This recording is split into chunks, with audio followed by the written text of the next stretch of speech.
Se créer une vie géniale dépend de la qualité de la synergie entre votre polarité féminine et votre polarité masculine.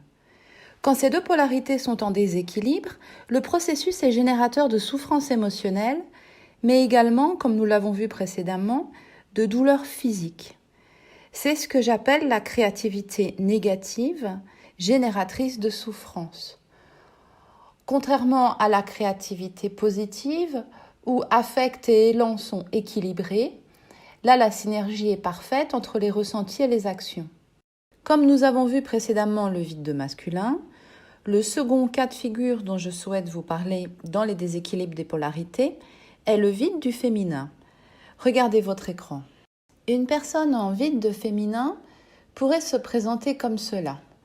Je ne ressens pas ce qui est bon pour moi et ce dont j'ai vraiment besoin pour me sentir bien, et je ne sais pas vraiment ce qui me fait vibrer ou ce qui m'anime au plus profond de moi.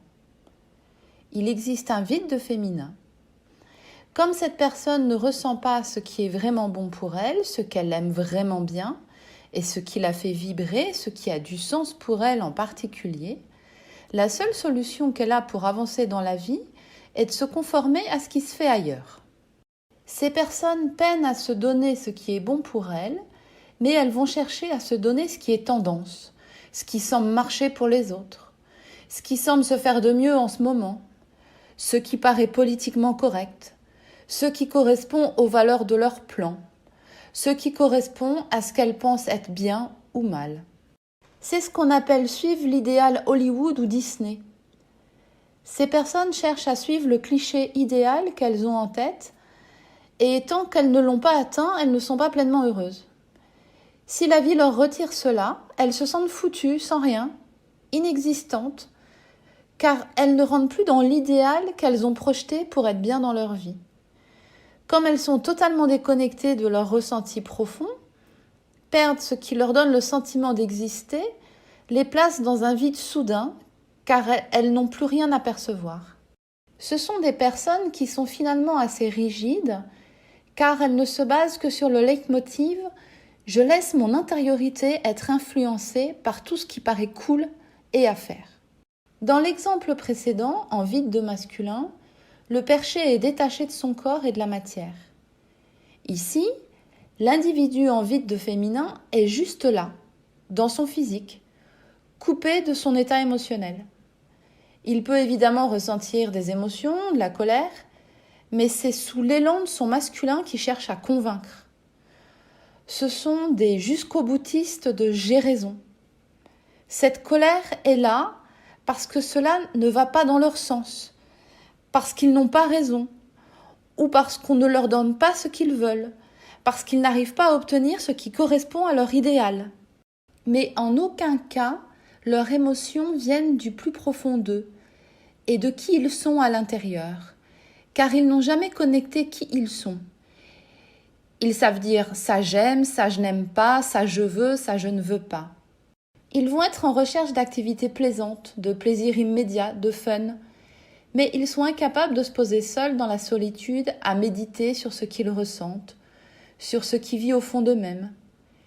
Ils peuvent être très fortement engagés dans un projet, mais un projet qui n'aura pas un sens très profond pour eux ou pour la société.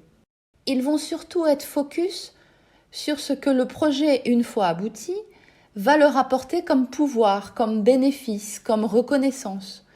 Ils sont peu connectés à une mission intérieure, mais très connectés à leur corps et aux messages non verbaux que celui-ci peut envoyer aux autres. Leur image a du poids. Si leur corps ne correspond pas à leur idéal, ils feront tout ce qu'il faut pour y arriver. Ils ne cèdent pas. On appelle la personnalité qui a cette structure de défense le rigide ou le narcissique contrôlant. Cette structure fait suite à une blessure qui a eu lieu entre l'âge de 4 et 6 ans. Ils ont été trahis et ont vécu un sentiment d'injustice important pour eux. Il s'est produit une fermeture émotionnelle pour ne plus sentir la douleur. Cette personnalité pense inconsciemment « si je ressens, si je contacte qui je suis, je vais souffrir ». Elle se présente alors derrière un masque. Le flux masculin qui pousse derrière cette structure, c'est « faire parfaitement ». Cette personnalité est donc hyper exigeante avec elle et avec les autres. Elle idéalise ou rejette. Tout comme nous l'avons vu dans le vide masculin, je vous invite à apprendre plus en suivant l'auteur Lise Bourbeau, qui a fait un magnifique travail sur l'impact corporel de ces blessures. Regardez votre écran. Dans les similitudes physiques de ce type de structure, il est décrit que le bassin et les épaules sont équilibrés. Ces personnes se tiennent en général bien droites. Avec l'âge, il peut y avoir une prise de poids ou un enroulement des épaules, mais ces déformations sont quand même très contrôlées par l'individu qui sait les cacher et mettre son image en valeur. Quand vous demandez à ces personnes comment elles vont toujours bien, parce que vous dire que ça ne va pas les mettrait en danger. Elles doivent être parfaites.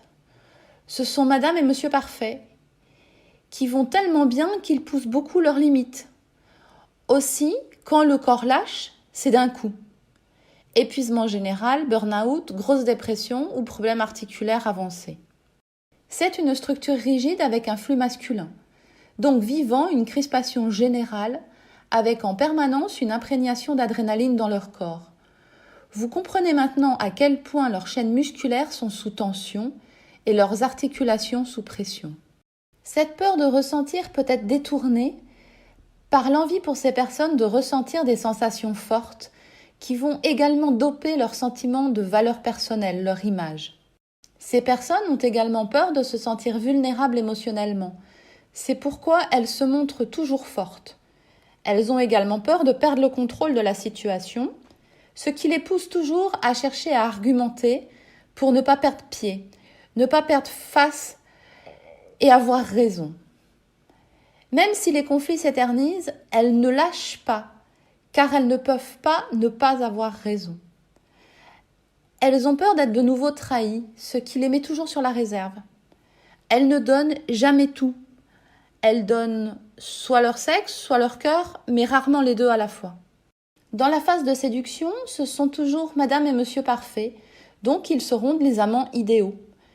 Ils savent faire tout ce qu'il faut pour plaire à tout prix. Ils donneront tout ce qu'il y a à donner pour obtenir ce qu'ils veulent obtenir. Ils sont narcissiques. Mais ils contrôlent tout ce qu'ils donnent. Puis, quand ils ont réussi à accrocher l'autre et à obtenir ce qu'ils veulent, ils gardent le contrôle, mais ne donnent plus que le strict nécessaire. C'est là que leur aspect clivé, très cher à Véronique Cohn, apparaît.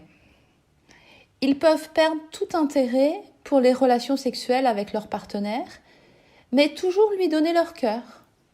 Ils seront aux petits soins, comme Madame et Monsieur Parfait savent le faire, mais ils iront chercher le sexe ailleurs, parce que pour eux, c'est le seul moyen d'être en sécurité. Et s'ils décident de donner leur sexe à leur partenaire, la relation ne sera pas très agréable car il y aura peu de suivi, peu d'affect.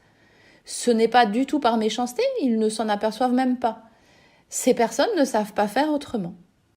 Vous comprenez que toute cette gestion de flux, que toute cette gestion émotionnelle a un impact sur la vitalité, sur le corps et sur la santé.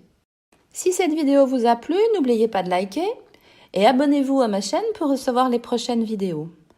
La prochaine fois, nous découvrirons les structures intermédiaires qui peuvent être en faiblesse de la polarité féminine et masculine à des dosages divers.